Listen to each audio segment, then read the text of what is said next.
So I don't have auto parking, and I was headed into a parking garage and didn't realize that the ticket booth had a really high concrete stand.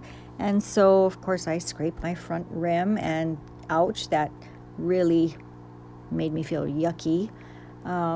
Tesla wanted to fix it for $160 when they saw my rim when I took it in for another servicing.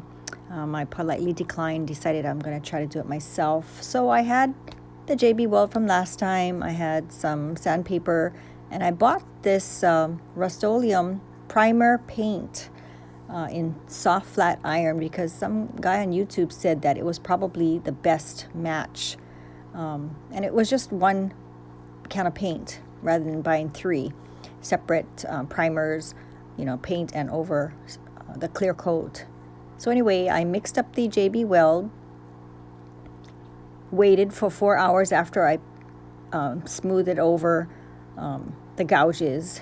And then after the 4 hours, I went ahead and sanded it, and I got it pretty smooth. There was a couple of dips still there, but I was not too worried about that. In the future, I might go back over it, but it didn't really bother me too much. Covered up the tire as best as I could with an old paint, kind of like a drop cloth, and used some index cards, as you saw in other videos of how to kind of keep the paint away from your tire. And then I just exposed one little portion and went ahead and sprayed it with that Rust-Oleum. Just a few quick short bursts. It dried pretty quickly. So when I took everything apart, it looked pretty good. There were a couple, like I said, there are a couple divots still there, but the paint matched pretty darn well.